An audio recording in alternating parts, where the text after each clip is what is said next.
On va aborder Scrum à l'échelle. Alors, suivant les années, suivant les questions sur lesquelles on tombe à l'examen PSPO, il y a des questions qui portent sur Scrum à l'échelle dans certains cas. Et puis, j'ai des collègues qui m'ont dit, bah, moi, j'ai eu aucune question qui portait sur Scrum à l'échelle sur l'examen PSPO.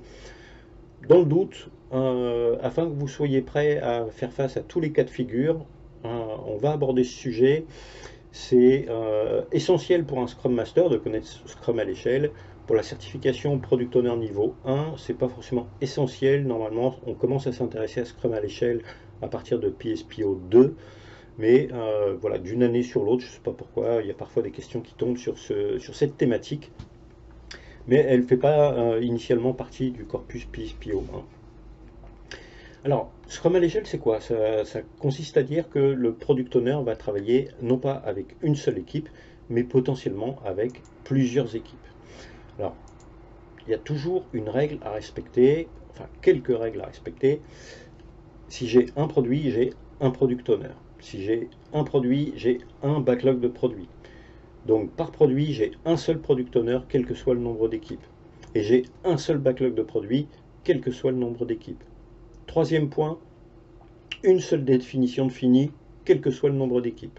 Je peux avoir 3 équipes, j'aurai une seule définition de fini, un seul backlog de produits, un seul product owner. Au-delà de 3 équipes, ça va commencer à être compliqué pour le product owner. On remontera un peu plus à l'échelle sur d'autres techniques. On en parlera dans une prochaine session. Donc, un rappel, une équipe de développement est composée de 3 à 9 personnes et idéalement 5 à 7. Donc concrètement, qu'est-ce qui se passe si un produit nécessite plus de 9 personnes? Je ne vais pas faire une équipe de 25 personnes. Je vais plutôt préférer faire 3 équipes de 8 personnes.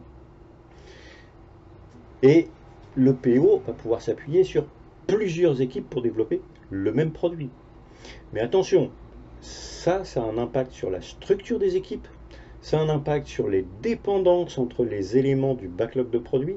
On a déjà évoqué la notion de dépendance dans le backlog de produits. Quand on a plusieurs équipes, ça va devenir vraiment un élément majeur sur lequel il va falloir mettre beaucoup d'attention. Et ça a un impact sur les événements de Scrum.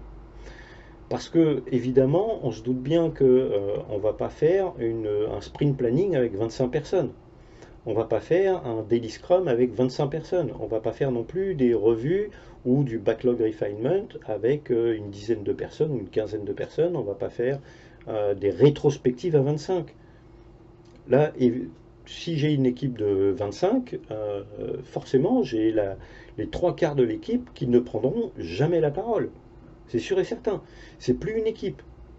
Et si je réunis 25 personnes dans un même groupe, très vite, qu'est-ce que je vais constater? Il y a des équipes qui vont se former, naturellement, toutes seules. Je vais me retrouver de facto avec plusieurs équipes, que je le veuille ou pas. Et alors, des réunions à 25 à gérer, bon courage. Donc, on va voir lors de la prochaine vidéo, on va rentrer vraiment dans le détail opérationnel, on va voir l'impact que le Scrum à l'échelle peut avoir sur les équipes et la manière de structurer notamment des équipes.